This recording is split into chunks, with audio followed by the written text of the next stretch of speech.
Welcome to the Drum Shuffle, a podcast offering insights, perspectives, and conversations for drummers. I'm your host, Jamie Eads.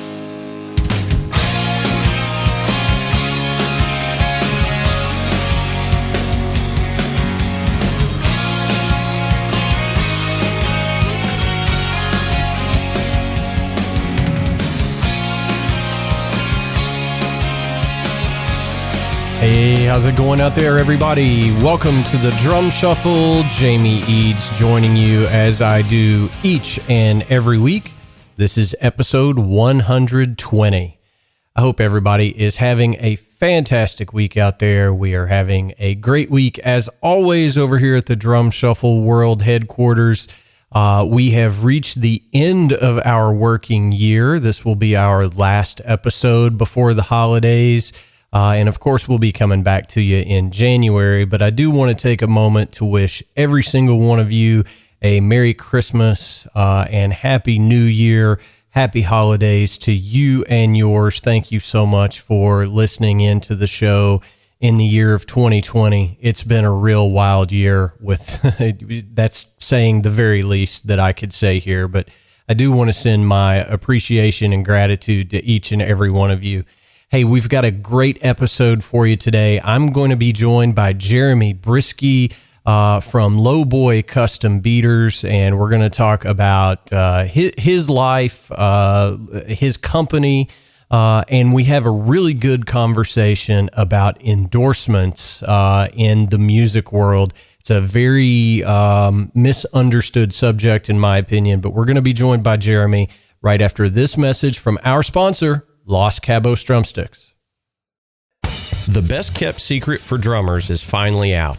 Los Cabos Drumsticks may look like the sticks you grew up with, but these are not your father's drumsticks. Los Cabos Drumsticks is Canada's #1 drumstick brand, and they are coming to a retailer near you. With operations in over 28 countries worldwide, thousands of drummers have already discovered the Los Cabos difference. Using FSC certified wood from Canada and the US, Los Cabos make the finest quality drumsticks, percussion tools, and accessories on the market. The best news, Los Cabos Drumsticks offers you a ton of choice. They have 22 individual drumstick models and 14 percussion tools, many of which are available in 3 different wood types: maple, white hickory, and red hickory. Red hickory comes from the center or heart of the hickory tree and has been independently proven to be both stronger and more elastic than white hickory without adding a lot of weight. While most drumstick manufacturers have shunned red hickory, Los Cabos Drumsticks has embraced it, becoming the only established stick brand in the world to offer a full line of red hickory drumsticks. To learn more about Los Cabos Drumsticks, visit them online at loscabosdrumsticks.com. Follow them on Facebook, Twitter, or Instagram, and don't forget to ask for Los Cabos Drumsticks at your favorite retailer. Dare to be different. Join the Red Hickory Revolution with Los Cabos Drumsticks. All right, guys and girls, as I mentioned, we're going to be joined by my pal Jeremy Brieske over at Lowboy Custom Beaters. If you're not familiar with Lowboy, they've been around for 6 or 7 years now, and I've been using their products for quite some time. Just a fantastic product. I don't want to give away anything from the interview, but let me just say this. They took a very unique approach to something as simple as a bass drum beater and made them cool. If you're not familiar with that company, you should go check them out. Their web address is lowboybeaters.com. And Jeremy's just a great dude. He's got tons of experience working with other instrument manufacturers, and we talked to him all about that. But at his request, via social media, we had kind of a back and forth about endorsements and how they are so misunderstood, and it's kind of a taboo subject amongst musicians. It just doesn't get talked about enough. So the second part of our interview, we really talk about endorsements in the music business, and I think you're going to get a lot from this. So please help me welcome to the Drum Shuffle, Jeremy Brieske. Hey, good afternoon, Jeremy. How's it going, brother? Hey, Jamie, I'm good, man. How are you? Well, I can't complain too much. It's I guess pre-holiday season as we're recording this, so kind of winding down the work year and getting ready for Christmas and all that good stuff. So no complaints. How about you? Yeah, same. December is obviously pretty busy over here, so I don't have like that mindset of someone like my former life working in an office where it's like, all right, December, I'm going to take it easy, right? Like this is kind of where things kick up a little bit, but another couple of weeks, I'll have some more free time on my hands. Well, good deal. So lots of stocking stuffer, low boy custom beaters being ordered. I take it. It seems like it. Yeah, things are going pretty good. Well, that's awesome, man. Well, as you know, I've been using your stuff for, a number of years now. Gosh, probably, man, I want to say 4 years, maybe 5 years. I mean, I was in pretty quick after you guys started up over there. And, so I'll encourage all of my listeners now, if you haven't tried a Lowboy custom bass drum beater, you need to do yourself a favor and do so. Excellent, excellent stuff. So kudos to you guys. Thank you. You're welcome. So for the listeners that don't know, you kind of come from a musical background, but give us the Reader's Digest version of, where you grew up and how you got into, the music world, as it were.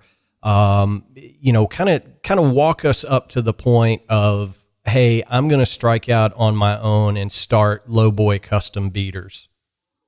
Yeah. Well, there's a lot in between those two things. There always as is, you can imagine, right?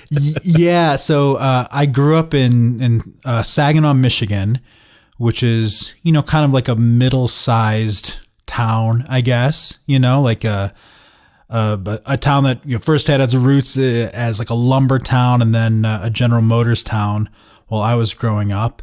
I started playing drums just like anyone else, in the sixth grade band. Actually before that, I thought I wanted to play keyboards and like not piano, like I wanted to play keyboards. Right. Yeah. Okay. And and I think that was in fifth grade. And so, I asked for like a Casio keyboard and I got it. And, my parents made me take piano lessons, and it was like, I liked playing it, but I didn't like the lessons part of it. I didn't really like following the directions. Like I just like noodling around with it. And then once sixth grade came around, it was where, like a lot of schools, especially back then, where you either had to take band or you had to take choir. And I decided I wanted to take band, and I thought drums out of all the options sounded the most fun. So I started playing drums, and I think for that first year I continued with like my keyboard lessons, but did drums and band at school. And then, once I started, it was like, not a tough decision to decide which instrument to continue on with. Sure. Now, did you immediately start asking mom and dad for a drum set, or did that wait a little while?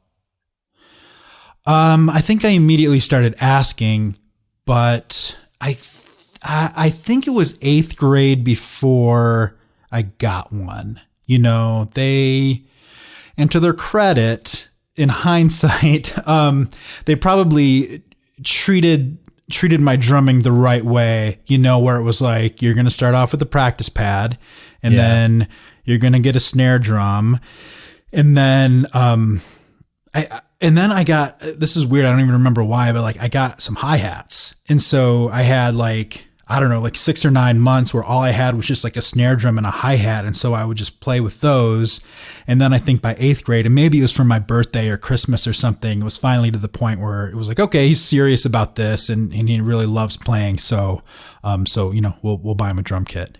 Yeah. Well, and I've said this on this show before, but let me take a moment. I'm feeling very generous right now. Let's pay homage to every parent in the world that has bought their kid, middle school age kid, a drum set, because that's not easy for any parent. I mean, I think about my mom, God rest her soul, but it was like 5 hours a day after school in the basement with the Kiss records and Aerosmith records just blaring, and after a full day of work, any parent probably doesn't want to listen to their kid learn how to play drums for 4 or 5 hours. So, I think it takes a special set of parents or single parent, whatever the case may be, to put up with that crap. You know what I'm saying?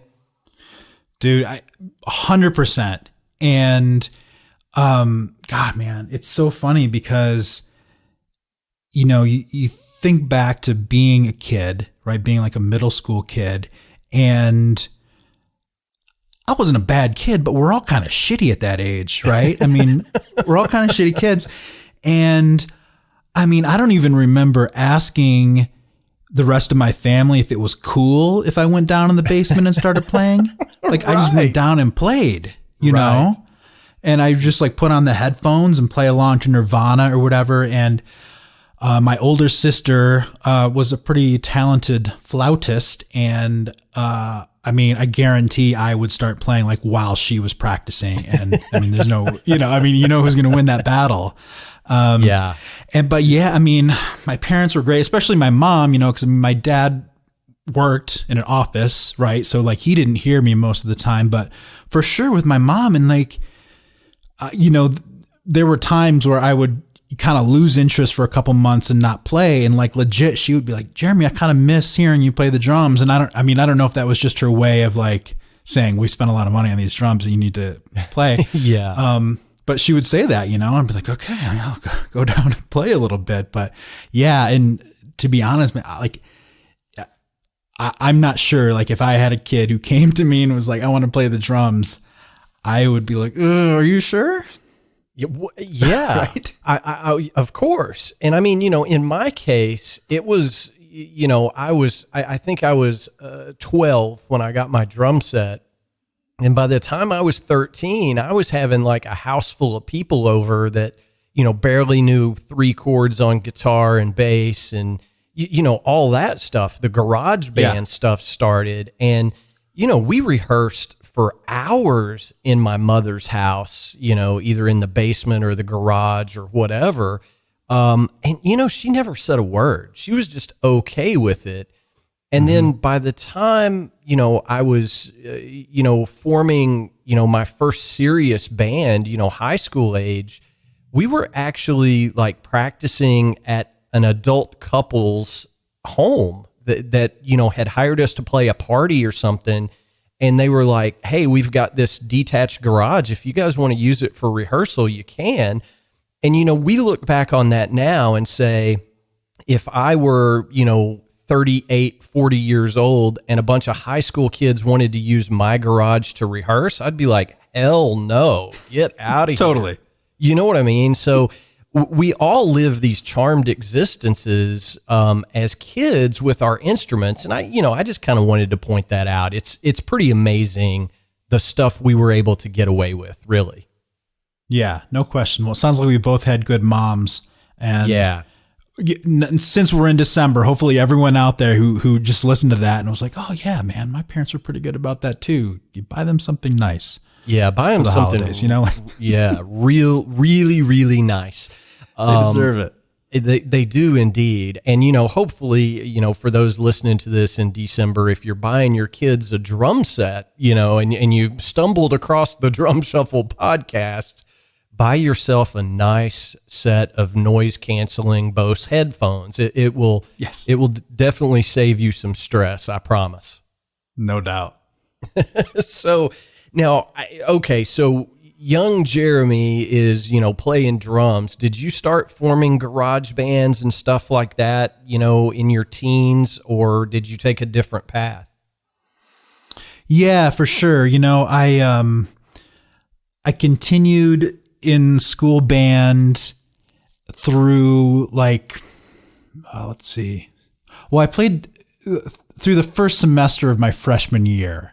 And then I stopped for various reasons that we can get into if you want to. So, I mean, I played in band all through middle school and then the first half year of high school. And then, by the time I was in high school, I started, I kind of decided that like just playing in rock bands was more my thing. I mean, I took private lessons as well the whole time, but just, playing in bands was kind of like what I wanted to do, where I saw myself as a drummer. Gotcha. Now, as you started getting into adulthood, and I don't know this about you because we've never talked about it, but did you go off to college chasing, percussion, drumming, music, that sort of thing? Or, what got you into adulthood as a musician? I did not, I went to college, but I did not go to music school. I think that, and I don't think that I ever consciously thought this so much, but it was more like I had these rock star dreams, of course, like all of us did. But I think I just figured like if that were to ever happen to me, it would be because I played in a band that just, happened to have the right mix and the right people saw us and all this kind of stuff. It wasn't that I had planned on going to school to be a drummer to then, like do the thing. Like I was never like, I want to move to Nashville and do sessions or anything like that. Like that was not it at all. I went to college. I got a business degree. I almost got a music minor, but not, but like, I don't think I ever took a performance class. It was more because, like you have to fill your electives with stuff. Yeah. And so I was like, okay, well, I'm going to take this history of rock and roll class or this history of jazz class, or, I took a couple of, like foundations of music or whatever, stuff like that. So like I was actually, I feel like maybe 2 classes away from a music minor, but really just because I just piled up some fun classes, but yeah, I got a business degree, but, played in bands all through college and, played in a band where we were playing, like 10, 12 shows a month. So, we were busy for sure. But yeah, I never really thought that I was going to be a professional musician for the rest of my life. I gotcha. Well, so you had something to fall back on. You were smart about it, unlike, dummies like Jamie Eads who were just like, pedal to the metal, I'm going to be a rock star, Well, I also think maybe I just like, I probably didn't work quite hard enough on my drumming either to think it was a realistic dream. Neither did I. I mean, neither did I. I just assumed that I was going to make it and it was going to be easy, right? Yeah, right. So, I think a lot of us hear that when we're young musicians. People, and I don't want to get into the get off my lawn thing here, but there's been a lot of conversation with previous guests about, the valuation of art and the people that say to you all through life, hey, you need to have something to fall back on because you're not going to make it as an actor, a dancer, a singer, a drummer, whatever the case may be.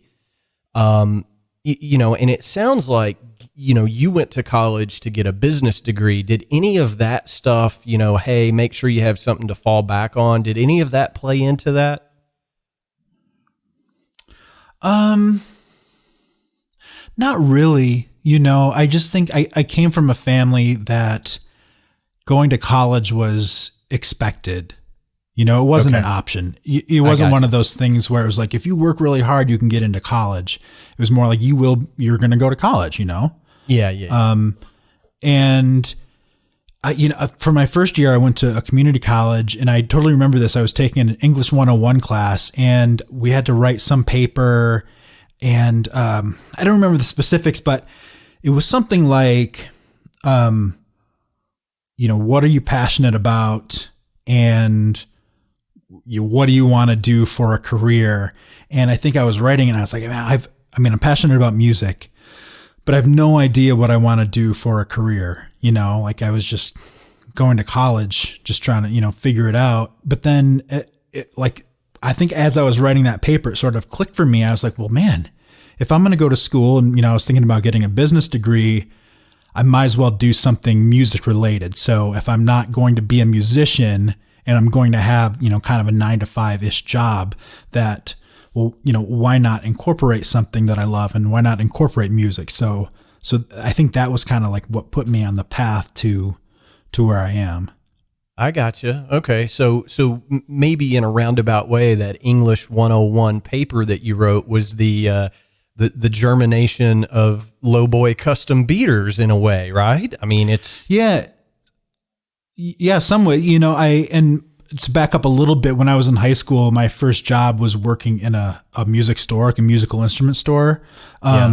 So that also, like just working there and just kind of, I guess just being really passionate about that side of the business, sort of, the instruments and the business side of things, just got me really excited. And then, and then I think that English 101 thing sort of, I don't know, brought everything together.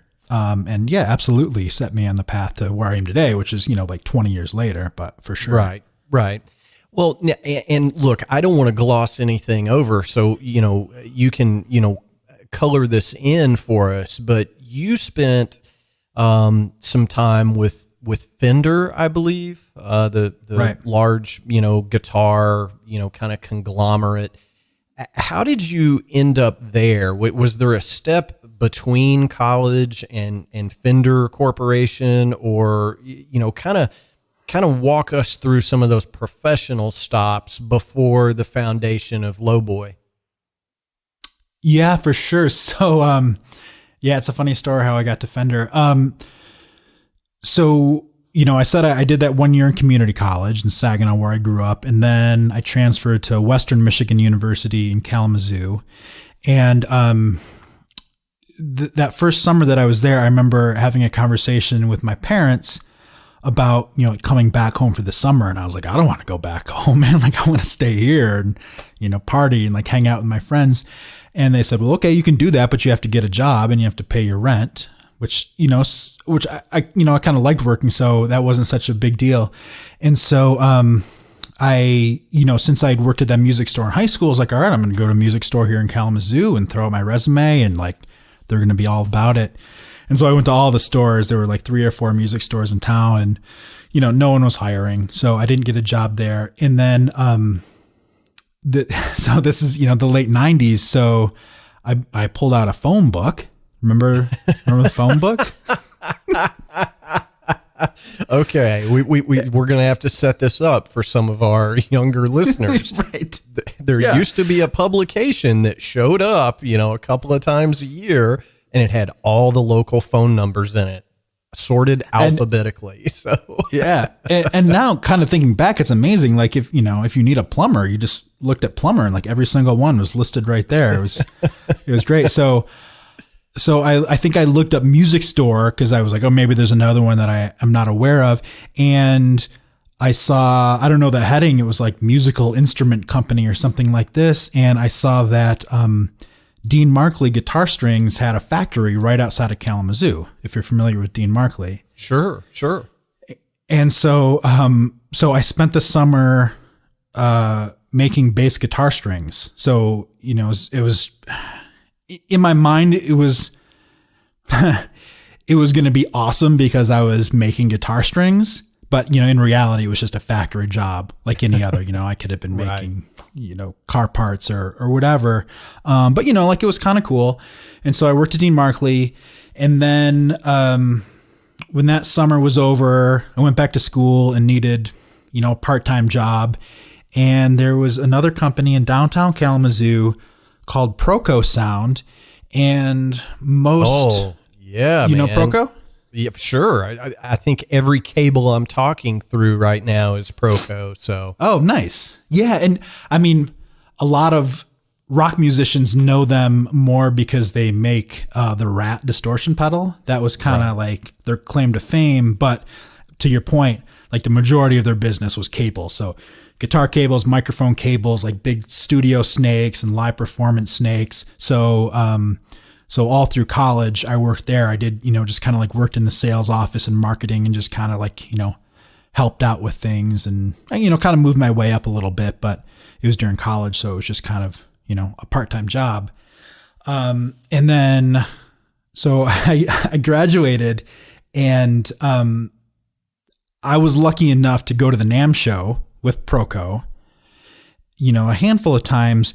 And one day, I don't know, I was like standing in the hallway or getting lunch or something, and this guy just kind of like grabbed my shoulder, and he looked down at my badge that said Proco Sound, and he said, "You were 2 blocks away from my favorite place on earth." And I was like, "Oh, okay, what's that?" And he's like, "Well, Bell's Brewery," which if you're a beer connoisseur, you're probably familiar with Bell's, which is one of the best, craft brewers in the country. And they were like 2 blocks away from our factory in downtown Kalamazoo. So his name was Ron Kronwitter, super good guy who worked for Fender.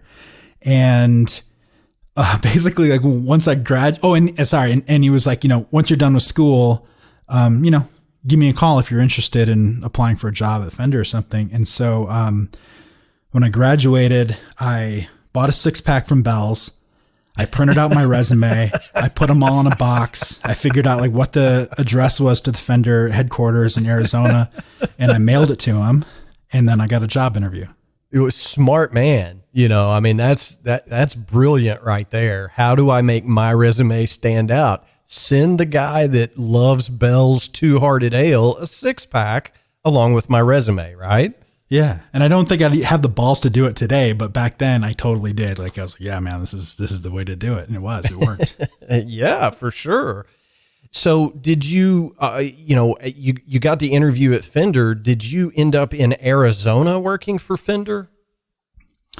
I did eventually. For the first year, I was doing this pilot program on the East Coast, which was basically like an old school, they call them a jobber, right? So like someone who would show up to a music store literally with like a trunk full of gear and just be like, "Do you need anything?"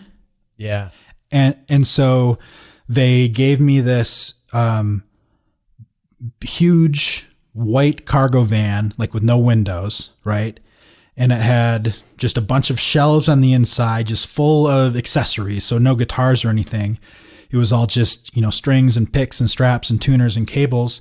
And every week I would drive like 800 to 1,000 miles around the East Coast and just go to all these independent music stores and just, like see what they needed and, just fill up their shelves from what I had in the back of the van.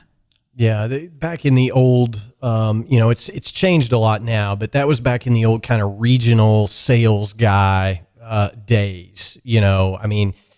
Distribution of music gear now, and I don't want to get too inside baseball here, but now there's really only 2 or 3 really large distributors. KMC, different ones, but they literally distribute hundreds of brands into the music retailers. But back in those times, it was still, you had a Fender rep, you had a Ludwig rep, you had, every brand had their own regional reps that went out to the stores. So that was kind of what you were doing, I guess. Yeah, for sure. And even sort of what I was doing of actually having the stock with me, even at that time, this is the early 2000s, was like a throwback. It was kind of like, this is something they used to do, but we're going to bring it back to see how it works. And they didn't end up continuing the program. From what I remember, I hit all of my goals, right? Like it sort of accomplished what they wanted me to do. But I think, once it kind of got up to the top and they were like, "Oh, we don't want to do this in, 50 markets around the country." So I did that for like a year, and then they discontinued that program. And then I ended up moving to Arizona, to Scottsdale. And then I was a brand manager for their accessories division. So the same stuff that I was selling on the road, I was doing marketing and product design for in Scottsdale for them. Gotcha. And I know you were there for quite some time. Again, don't want to gloss anything over, but at what point did you start thinking about, hey, I'm not a guitarist, I'm a drummer, I want to get back into that market? When did that start, percolating in your head? I always kind of thought that, because I loved guitars, and I really loved the Fender brand, because it's a brand with like all of these amazing stories and all these great personalities in the history, whether it's, Leo Fender or all these other people who, worked for the company and designed the guitars and everything. But, I always felt like a little bit of, I was impersonating someone, that I didn't really belong because I was a drummer, which wasn't really true. There were other drummers who worked there. And, and I knew a lot about the gear and, and I played guitar. Like drums was always my main instrument, but I liked playing guitar. But yeah, I just, always kind of felt like someday I'd like to work for a drum company. Like I'd like to get to that side of the industry. And that, to me would be like feeling like I made it home, Yeah. Yeah. And so it's really kind of like fast forwarding 10 years after I left Fender, because then I got into like doing web design and podcast production, which I still do. But then, Lowboy was, what I started about 6 years ago. And that, was really kind of like, okay, now, like I said, I feel like I'm home, like I'm, doing drum stuff. Yeah, for sure. Well, and I kind of said at the outset, everybody should try, Lowboy custom beaters. It happened for me. I'll tell you my story.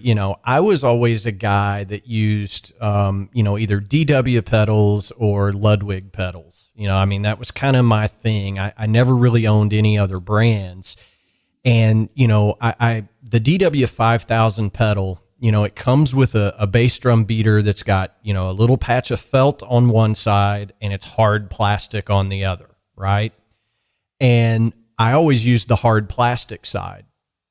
And I think in the studio, and the engineer that I was working with, he was like, that hard plastic beater is just, there's too much attack, too much click. You need to find you a wooden bass drum beater.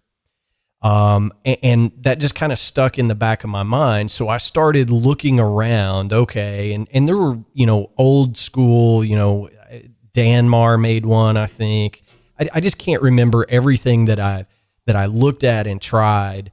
And somehow I happened across Lowboy custom beaters, and I ordered my first one, got it, and was like, holy shit, this is it right here. This is the real deal. And, so thus began my love affair with your brand, and using your stuff, for a long time now.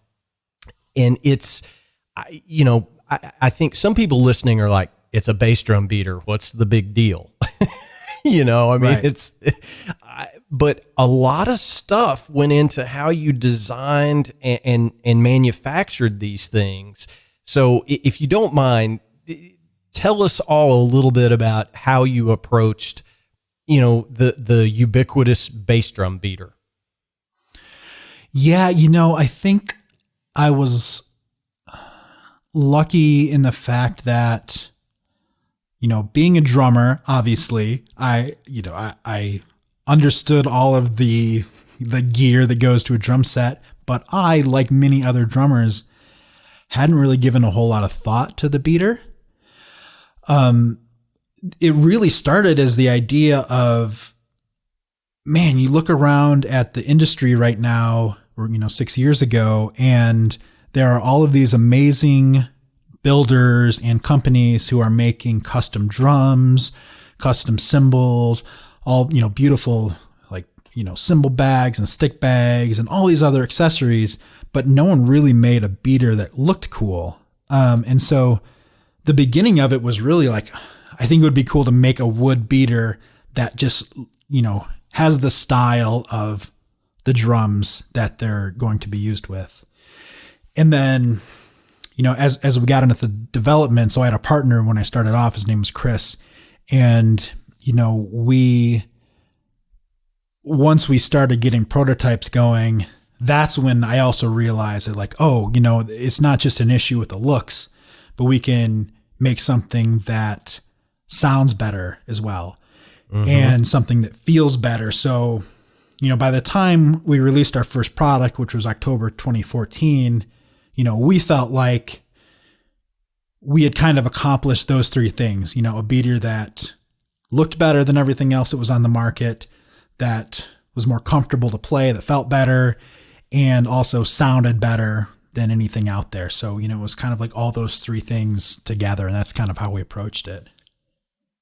Well, obviously, I'm one of those guys that at this point in my life, I'm not going to go probably on a world tour and make my sole income as a drummer. That ship has kind of sailed for me, because I'm approaching my mid 40s. Right. And right. I understand that.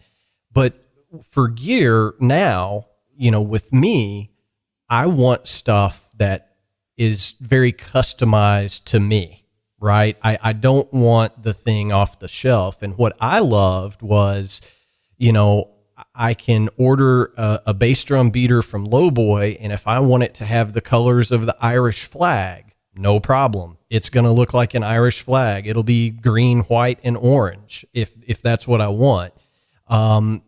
So that's what really kind of brought me in. And then when I got it, I was like, wow, this sounds incredible. And now you can get them that have, a leather patch, so if you want that sound, felt, whatever you want, it's really cool what you guys have done. And, again, not trying to gloss anything over, but in the olden days, it was, you got on your website, you placed an order, and it showed up in a week or so. You guys are, at Sweetwater, at, some of these really big, gear companies now. So it's been quite a growth process over a fairly short period of time in terms of musical instruments, right? Yeah, I think so. And really, I think a lot of that is just because we were the first company to recognize that hole in the market, like there wasn't anything like it. So now, there are a handful of other companies that are doing things kind of similar to us, but, when you talk to business experts a lot, they say being first to market is really important. So, us getting there and getting a head start on all that other stuff, but, we're also having, what I think is an amazing product, a best in class product. But yeah, that really helped our growth a lot. And also having amazing people who are playing our beaters, like that also helps. It's something, interestingly, I think it would have been much more difficult for us 10 or 15 or 20 years ago because, you never really see the beater if you're, at a show or whatever. Right. Nobody knows. But yeah, nobody knows. But, which, is obviously still the case if you're at a show. But these days, so many people are, following their favorite drummers on Instagram or on YouTube or on Facebook. And, so much more is like, from that throne's eye view of what's going on. So, people are seeing in the videos and just in photos, like they're seeing the beater all the time. So, so that helped us a lot too, just, get the word out that, that we were doing something special. Yeah, well, you are. And, I'm a lifelong convert. And, I want to set our next segment up just a little bit here. You and I had never really talked personally. I've been ordering stuff from you guys for a number of years. But, I went on one of my, social media rants, a couple of months back. And I'm not going to mention any names here, but I kept seeing this ad in social media from a company saying, hey, we are trying to expand our artist roster. If you want an endorsement from us, email us. And it really, really pissed me off. It got my blood boiling, because this particular company will endorse anyone with a pulse. Anyone. So I made a social media post basically saying, look, if you don't believe me, other guys have made up fake names and got an endorsement before this company ever heard anything about their band, their playing, knew anything about them. They were just like, yep, you're endorsed. Here's our price list. Yeah. And that price list is almost always more expensive than what you can buy their crap from Amazon for. I mean, seriously. Right. So it's really, it's not an artist endorsement program as much as it is we're trying to figure out a way to sell product, and we are preying on people's need for acceptance, or they want to have an endorsement. They want to be able to say they have, that they're endorsing this company. So I made a post about it, and you responded to that post. And, kind of the way I tied it up with you was, hey, I've been using your stuff for years and I've never felt the need to bug you beyond that. Right. I mean, right. I never sent an email and said, hey, I'm this drummer guy and I want to endorse your bass drum beaters because I play them. It's not how it works. And you disclosed to me at that time that you are, after 6 years of operation, starting to set up a, formalized artist program. So I thought it would be good to jump on here and have a conversation with you around that.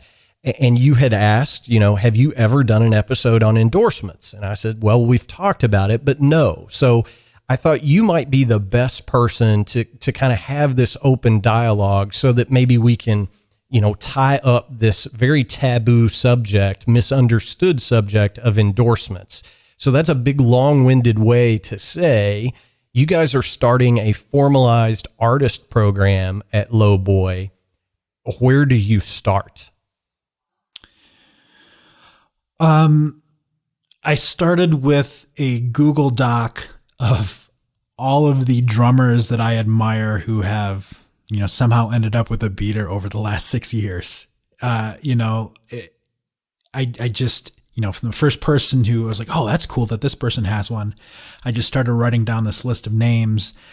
And, so finally just a couple of weeks ago now, I went through that list, and my goal actually was to find 30 names that, I would be honored to have them playing our gear. And then I thought that, they would sort of like feel that same honor to play it and, not to play it, but to officially, represent it. And I've actually ended up with about 50 names, hopefully at least 30 of them say yes. We'll see, because I know, right. People have their reasons, even if they're playing something, to not enter into an official relationship. But yeah, it just kind of started with like, all right, these are all the people whose drumming I love and who I know have, been pretty much exclusively playing our beaters. And I'm just going to reach out to them and just see, what they think. Well, I think that's a great place to start, but the key word that you used in there that I'm going to focus in on now, okay, is relationship. Okay. So many people reach out to me. I endorse a few companies. I endorse Dream Cymbals, Los Cabos drumsticks, TNR products, Vratum, the drumming shoes, great products there, Big Fat Snare Drum. I have some relationships with companies, whose gear I use exclusively, and I love all their stuff. But so many people will drop me an email and say, hey, I want an endorsement from Dream Cymbals. And the first thing I always say is you're not getting an endorsement from. You're the person giving the endorsement to. That's how that language works. And people just assume that I get all this shit mailed to me every week for free. They just assume that, if I need a whole new cymbal set up, I send a text message someplace and it just shows up. And that's not how this stuff works. You have to have something to offer to any company that you're going to endorse. And I think a lot of people don't realize that. They think, hey, I'm a really good drummer. My band is out on the road, 15 days a month or 200 days a year, whatever the case may be. And they just assume that they need to get free stuff because of that. And that's really not how it works. So I'll let you kind of respond to that. Yeah, 100%. I think in the old days, and so, we're both about the same age, right? Like early 40s, maybe mid 40s. Yeah, it sucks. So, for us, the old days are like 80s and 90s, right? Like that's when I think back to like when I first started playing and I read Modern Drummer magazine and all that kind of stuff. And, back in those days, I think it was almost more of a relationship like you're talking about in some ways, where it's like, all right, this person is in a huge band, and as a gear manufacturer, I am going to give them a bunch of free stuff or ridiculously discounted stuff so that my products will be seen on stage with them. And then, sort of in return, I get to use their name and image in a full page ad in Modern Drummer. And that's kind of the relationship, right? Yeah. And we're a company who, we grew up on social media as a company, right? And so, we don't do ads in Modern Drummer. We don't do like print ads like that. So for us, it's much more of like an ongoing relationship. Like, for example, one of the things I've been talking to these artists about is every quarter, I want to be able to team up on one piece of content that we can both share, on our social media accounts. And, it might just be like, hey, let's, do a live stream video. And, I just want to catch up with you, see like, oh, your band has a new album out. You're going to hit the road, hopefully, when bands are hitting the road again. These are all the things that are going on. Or, it could be where they want to do a video that highlights our beaters or whatever it is, but it's really something where like, our brands, because, I sort of cringe when I say that, our brands, because it almost feels like it detracts from the art of what musicians are doing. But the fact is that, they are brands, right? Or, at least they have like this personal branding kind of a thing going on. And so, it's like, well, what can we do as two different brands to team up that helps both of us in a big way, right? Like, hopefully it helps us sell more beaters because, someone's like, oh, so-and-so is one of my favorite drummers and he plays lowboy. I got to give him a shot. And then, what we're giving them in return, in addition to, like good deals on gear, that's certainly still a part of it, is, just more of a spotlight on them as far as their drumming, the artists they play with, the bands that they're in, like what they've got going on. So, I mean, really the goal is just kind of like this never ending cycle of, you promote us, we promote you, and, we'll just kind of keep going forever like that. Does that make sense? It does. And that's the way it should work, right? I mean, and you mentioned the old days, the late 80s, early 90s. There's a key component missing from the formula that worked back then, and that is MTV. When people actually watched MTV and artists actually made videos promoting their music. It just really doesn't exist anymore in that way. I mean, I can tell you as a young drummer, my goal in life was to have a Pearl drum set because all my favorite drummers at that time were playing Pearl drums. It was like, oh my God, I've got to have one of those. Well, not to take anything away from Pearl or any manufacturer for that matter, it was, they were just everywhere. They were on MTV, the ads. And you mentioned a full page ad in Modern Drummer. I mean, that's not cheap. That's, $7,000 or $8,000 a month. Yes. I mean, it's expensive.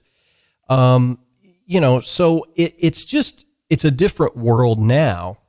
And I can say with all authority, and I'm probably disclosing too much about my personal situation, but the relationship that I have with my companies that I'm associated with, that I endorse their product, it's almost as much about the people as it is about the gear. I love the gear, don't get me wrong. And that's why we first talked about, starting a relationship. But, my guys at Dream Cymbals and Los Cabos Drumsticks, I consider them personal friends. And it's like, even if, their quality control were to drop off, I'd still use their stuff because they're my friends. Does that make sense? Oh, 100%. And, and it's the same, with me as a flip side, where, one of the drummers who, even before we're doing this official thing, we've had a lot of like unofficial relationships with people who play our stuff. And, one of the drummers who I've gotten the closest with is Scott Amendola. Do you know Scott? Sure. I know Scotty. Yeah. Just like one of the best jazz drummers in the world. And, so I've known him for, 4 or 5 years or so. And, like we're texting each other all the time, just about random stuff. And, of course there's always like drum talk in there, but at the same time, it's like, how's the family? What's going on? He lives in Berkeley and I live in Denver. So it's like, what's going on with the lockdown? Like, are your grocery stores open? All this kind of stuff, I feel like we legitimately have a friendship, and I don't expect that with all of these people that I'm going to be working with, but I want to work with people that I like as a person, and it's kind of like, and you've heard this too, where like, if you're a drummer looking for gigs, they say that the hang is as important as your skill, right? Cause like there's a million great drummers out there, but people want to be on the road with people who they can hang with. Right. Yep. And, and that's the same kind of thing, like there are so many talented drummers in really amazing bands, but man, if there are, if someone proves to be difficult to work with, like I don't want to work with them. Like I'll give you one example, and I'm not going to name a name on this.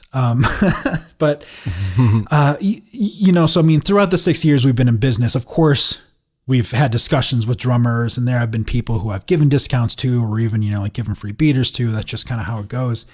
And, when we first started, I reached out to someone who is like, an A-list drummer, plays with big artists, ridiculously talented, has, a big YouTube and Instagram following, like kind of like, like a perfect artist in a lot of ways. And, I sent a couple messages. I was like, hey, we're this new company. I would love to, send you a beater just to check out, and never heard back.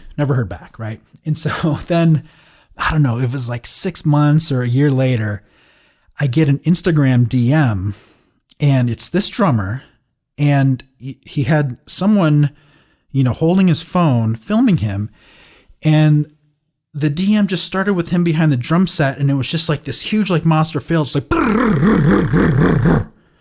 and then he looked at the camera, and he's like, I've been trying to get a hold of these lowboy guys for months, and no one's getting back to me. Oh, wow. That was like the entire message, right? And I was like, well, geez, that's weird, because I've actually been the one who was reaching out to him, but I didn't hear back. But I was like, well, I'm going to reach out to him because, I don't know, maybe he legitimately tried to email us and went spam, like who knows? And so I reached out, and like had a good conversation with him. And then, long story short is that he wanted something that was going to kind of like take us a while to build. It was like super custom. And I was like, yeah, we'll do this for you. And, like it took a little bit longer than it should have, but like he was sending me all these messages with like all this attitude about how long these beaters were taking. And I don't remember if we were giving him the beaters for free or just a good discount, but like that kind of turned me off. I was like, all right, dude, just, we're doing the best that we can. And then I finally sent them out and, like didn't really hear back from him at all. And then a few months after that, I noticed that he had posted on Instagram playing with some beaters that looked just like ours, but from a different company, like an Asian company that was ripping us off. And all of these people came to our defense and they were like, dude, those look just like lowboy beaters. Like, why are you playing those? Why aren't you playing the real thing? And he got like really, he got this big attitude about it that was basically like, you don't think that two people could have the same exact idea at the same time and just, come up with, bring this product to market. I was like, dude, we've been doing this for like 3 years at this point. Like, there's no way that they didn't just completely rip us off. Long story short is that at this point, I'm like, this is someone who I do not want on my artist roster. Like, it doesn't matter how good of a drummer he is, what his following is like, and maybe he has great relationships with other companies, but him and I just didn't click. Right. Yeah. Like there was just, it seemed to be both ways. So for me, it's like, I would much rather have someone who, has a much lower profile, but is ready to, have the kind of partnership and the kind of relationship that I'm looking for instead of someone like that, Absolutely. And I think, I see so many folks that reach out to a company and, they may, apply and get a no, and that's okay. But, that company may not be looking for new endorsers right now. They, maybe their artist roster is full, or maybe that, that musician isn't quite up to the level they need at that particular point. And I see so many of them, then say, well, screw those guys. I'm going to use the competitor's product. And, I've had no's over the years, and I still use their stuff. And that's how this is supposed to work, I think. What are your thoughts on that? Oh, 100%, and I'll get people who reach out to us who will, there's sort of this pretty standard series of messages, where I can tell someone's about to ask for an endorsement, because they'll just reach out and be like, hey man, I really love your stuff. Just wanted to say I love it. I'm like, oh, cool. Thank you so much, man. Thanks for reaching out. Then they'll be like, yeah, I play this kind of music. What do you recommend? And, I'll kind of like give them, like, oh, you play metal, so you probably want to do, our wood beaters or whatever. And I give them advice. And then usually by the third or fourth message, it's like, oh, are you guys, offering any endorsements right now? And, when I say no, that's usually where the conversation ends, and I don't see an order coming from them. Or, once in a while, I'll even have people who their heart is in the right place, even though it comes off as a little weird. Well, they'll say something like, well, that's okay, man. I'll probably, like still play your stuff. and it's like, well, yeah, if your main goal should be to be the best drummer that you can and to make the best music that you can, and therefore you want the best tools possible to achieve these goals, then you should be playing what you like the best. Like, you should be playing what gives you the tone that you want or that feels the right way to you. So, like, you shouldn't have to have an official relationship with every single company who has something on your drum set. Right. Like, play what you love, and then hopefully at some point the stars or the planets will line up to where then that company is like, oh, this person has something to offer me and we have something to offer them. So, let's take this to the next level. Yeah. And I mean, that's kind of what I said in my big social media rant. I was like, play right. what you love. And if you have something to bring to the table, reach out and say so. And if they're interested, they'll pursue that. The company will pursue that. They'll say, hey, here's my artist application. Or, what can you bring to the table for the company? How can you help me sell more product? And, all of that stuff is very important. Don't get me wrong. But at the end of the day, I think drummers especially divide up into these camps of I'm a Pearl guy, or I'm a DW guy, or I'm a Tama guy, or whatever the case may be. And then they war back and forth. At the end of the day, these are tools, right, to accomplish, an end to the means. How do I make music? And, for me, I view all of my gear as tools. They are meant to be played. I don't have anything that's on display in the house. I play everything I own, but I want to play the things that inspire me. And if I love it enough and I feel like I have something to offer, I'll reach out to a company and say so. And that's where my relationships have come from. And they're wonderful relationships. And, the very first guest I ever had on this podcast was my A&R guy from Dream Cymbals, Brian LaRue. And Brian and I have such a relationship. I found out kind of after the fact that he's a big Harry Potter fan. And so is my daughter. So I think my daughter actually hears from my A&R guy at Dream Cymbals more often than I do. How cool is that? That's great. Yeah. You know what I'm saying? I mean, that's the kind of relationship you want to have with your gear companies. And I want to dispel the myth as well right now. You're not getting free gear. If your last name is not Gad, right, Grohl, okay, Erskine, you have to be the dude to get free stuff. You're not getting free stuff. It's just not happening. Okay. So to those of you out there that might email, someone and say, hey, can you send me some free stuff? I will save you the trouble of typing out that email. It ain't happening. Yeah. And, and it will probably hurt your chances in the future to get discounted stuff.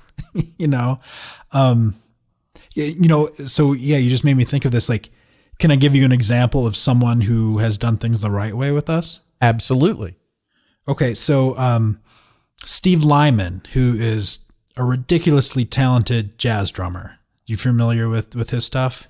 I have heard the name, and maybe I'm just blanking, but keep going.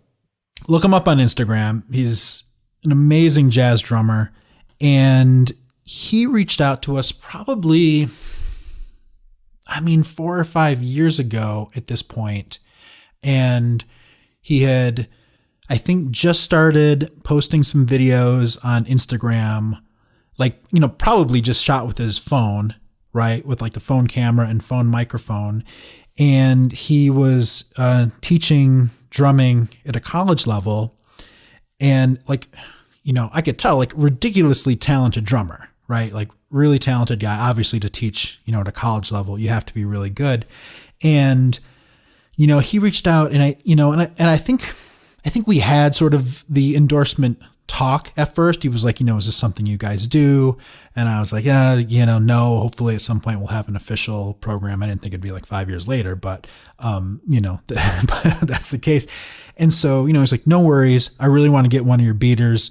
Let's talk about, which of your varieties would work best for me. So we had that conversation and, we decided which one would work best. He purchased a beater and, really liked it and always used it. Right. So it would be in his videos. And it was like over the years, the quality of his videos on Instagram got better and better. He upgraded his cameras and his audio gear and all this stuff. And, and we would repost his videos. So we kind of had this unofficial thing, right? Like he would make sure that people could see our beaters in his video and we would repost them for him. So, we had this relationship. And then, all of a sudden I saw that he announced that he had been invited to do, some shoots at Drumeo. Oh, there you go. Oh, yeah. So, at that point, then I reached back out to, we'd always had a casual relationship. And at that point, I reached back out and I was like, hey man, I would love to if you need it, if you feel like maybe the beater that you have is, like getting old or whatever, like I'd love to build you a new beater that you can have in the Drumeo shoot. And he's like, I would love it. So we sent him a beater, and, it's all over these Drumeo videos, which for us is amazing, right? Because it's like, this is Drumeo has amazing quality videos. The audio is amazing, so people can hear what the beater sounds like. And it's, it's everything that we want as a company. It's, it's how we want our gear to be highlighted. And so, he did that. And then he also came in as the number 2 up and coming drummer in the 2020 Modern Drummer Readers Poll. There you go. Which was amazing. And then he got invited back to another Drumeo shoot, right? So our beaters were all over that again. And then, in the meantime, like he is upgraded to the fact where he's putting out videos from his home that are almost the same quality as like what you're going to get on Drumeo. Like it's really amazing stuff. Yeah. And so obviously he's one of these people who we've invited to be in our artist program, and, and he's accepted that. And so it's like, you look at this, this is like a 4 or 5 year relationship that we've had with him that has just like taken these tiny little steps the whole way. And, he's grown as a drummer at like the same pace as we've grown as a company. And we both started as just, like we're a tiny little shop, and he's, teaching drums in Utah, to all of a sudden, like, he moves to New York and he's living in Manhattan, I think, or Brooklyn, and we're bigger. And then all of a sudden it's like, okay, dude, we can like do some damage together. Like we can have a real relationship where both of us are helping each other on this really high level. And that's, having all of these years behind us is like just going to, help that even more, I think. So that's, to me, like that's the perfect way to have, to build a relationship like that with a company. You took the words out of my mouth. That's the way this is supposed to work, and I just, I just think so many people have the wrong idea, and they don't understand how, how these relationships evolve over time, and I can only say in my case, I think probably a lot of people might suspect, well, you endorse these companies because you have the Drum Shuffle podcast. And it's, I think it's a fairly popular drumming podcast. All of my endorsements that I signed, all of those artist agreements that I signed were before I ever recorded my first episode. And back in those days, I was playing a whole lot more. I was, doing 100, 130 dates a year, doing tons and tons of session work as well. I'm a lot quieter now as a drummer, and there's a lot of different reasons for that. I quit drinking 3 years ago. I got out of the bars for a little while. But what I'm trying to get at is if you legitimately have some influence amongst other drummers, these companies are willing to work with you and, hey, use our gear. We'll give you a discount, but you have to give something back. And that's the hard part that I think, I fail at as a drummer. I'm not out doing 150 dates a year anymore. Nobody is, right? Right. But, beyond that, I'm just not out there touring the way I did 5 years ago. I'm just not. So it's, you just have to always be thinking in that equation of, what do I have to offer? Am I going to be in front of a lot of people? Do I have the social media following? What can I bring to the table to the company before you just reach out and say, hey, Jeremy, I want some free bass drum beaters because I'm rad. Right. Yeah. Well, I appreciate you being so open and honest about this, because I think, so many companies, they don't advertise what they're looking for because it changes all the time. Yeah. And there is no set metric. You know, some applications will be how many Instagram and Facebook followers do you have? Some of the applications are how many records have you recorded in the last 5 years? Some companies are more focused on educators, you know, meaning how many students are you teaching each semester? Sure. It really depends on the company, but it always comes down to it's a two-way street and building a relationship with an honest to God human being. That's where this stuff starts. Yeah, 100%. I could not have said that better myself. You know, so, well, I appreciate you coming on and being so open and honest about it and, you know, kind of helping us do the endorsement, conversation. Let's call it that. Now, before we wrap up, I want to be respectful of your time, but before we wrap up and end our interview, what's next for Jeremy? You know, what's next for you and Lowboy? Do you have, you know, new stuff that you're working on? And then after you answer that, tell everybody where they can find you and your stuff and social media and all that good stuff. Cool. Yeah, absolutely. You know, yeah, there's a lot of stuff that we're working on that, you know, like I kind of have to keep a secret for now. But, you know, I think that our goal as a company is to really continue focusing on bass drum beaters and, you know, like maybe branch out in a couple different accessory products like, you know, for example, last year we came out with a product called the Power Switch, which replaces the set screw on your foot pedal, right, that holds the beater in, because now, of course, you know, you have to find a drum key and you know, loosen that to swap out your beater and put a new one in. So we came up with this product called the Power Switch, which is kind of works on like a ratcheting design. So it's a thumb screw that fits into, you know, that tight space on your pedal. So you can just, you know, flip it back, take your beater out, put a new one in and tighten it down. So, you know, we're always looking for kind of clever things like that. But I mean, really, it's like just concentrating more on beaters. And, you know, my goal is to just have something for everyone, depending on what the tone is that you want to achieve.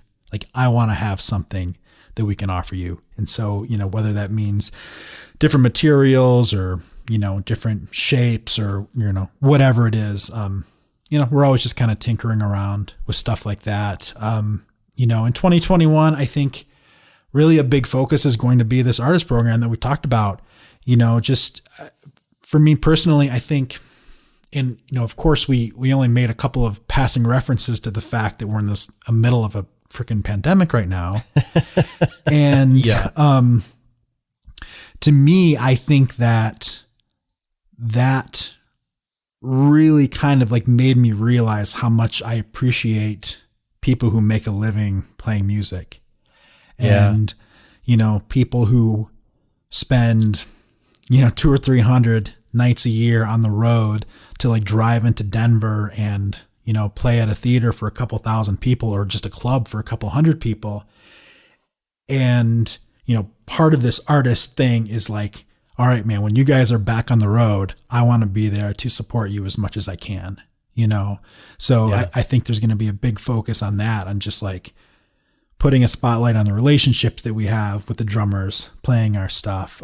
You know, so it's a little bit of product and kind of more just getting the word out. And yeah, as far as where to find us, you know, our website is lowboybeaters.com. You can go in there and you can design your own custom beater, and purchase it from our website. We also have a bunch of amazing retailers around the country and around the world who sell our stuff. You know, everyone from Sweetwater to Chicago Drum Exchange to Revival Drum Shop in Portland, Lone Star Percussion, you know, Philadelphia Drum and Percussion, just tons and tons of great independent shops. And then just, you know, as far as getting more info, our website and, you know, Instagram mostly at lowboybeaters.com is where we're most active. Yeah. And, you know, one thing that I failed to mention, I'm going to toot your horn for you here. Okay. So, you know, not only do you go to the website and order this, This stuff is all made right there in Denver, right? Yeah, for sure. I mean, so it's not like you're ordering from some, Jeremy's not a figurehead and he sends your order off to Asia or wherever. And then, it's on a slow boat to be imported into the States. If you order a custom beater, somebody is doing that by hand in Denver, Colorado. So, anything you want to add to that, Jeremy? No, I think that's it. I mean, it's me, as soon as we get off the phone, I'm going to run upstairs out to the shop and, like paint some stripes or, turn on the laser engraver and, engrave a few beaters and glue some rods in. So yeah, it's all getting done by hand right here in Denver. So I think that was the big thing for me. Not only is it a great product, but I was like, wow, this is the quintessential small business, USA made. You guys just make amazing stuff. So, and as I jokingly said to you, a couple of weeks back when we were trying to schedule this, it's time for a new order. So, so I've got a new kit that's being built right now. So I got to get some beaters to match, right? Because that's what Absolutely. I do. Yeah, man, no doubt about it.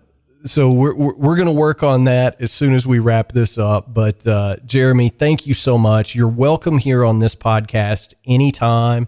And real quick before we let you go, get a plug in for Sounds from Below, your podcast.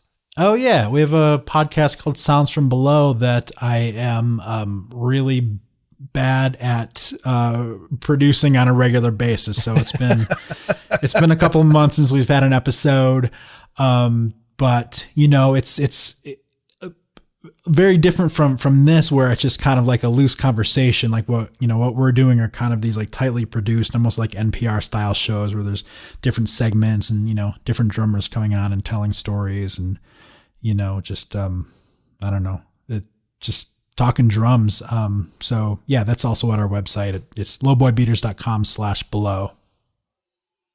So there you go, guys. There's another podcast to listen to. It's not every day that a podcaster will be like, here's another podcast you should listen to that's on the exact same subject as mine. So, but hey, we got a lot of time on our hands these days, so I think people can listen to both.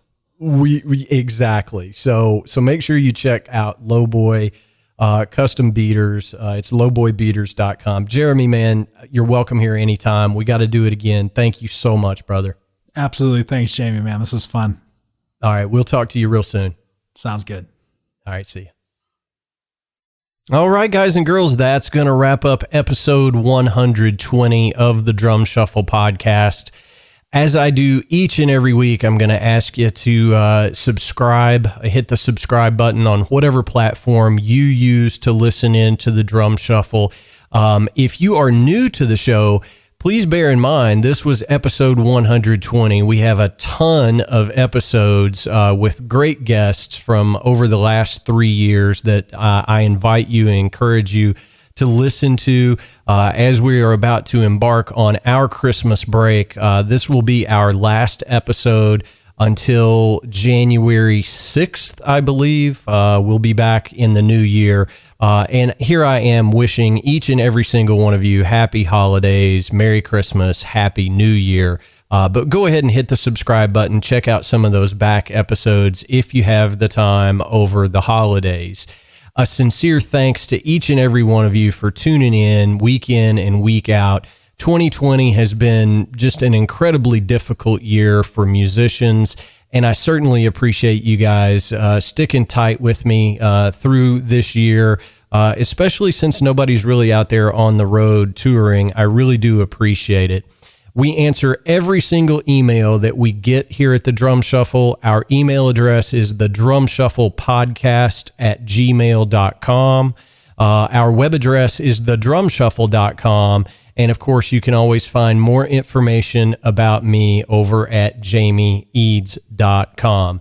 Again, thanks to each and every one of you for tuning in. We certainly appreciate that. So until the new year, may your heads stay strong and your sticks never break. Cheers, everybody.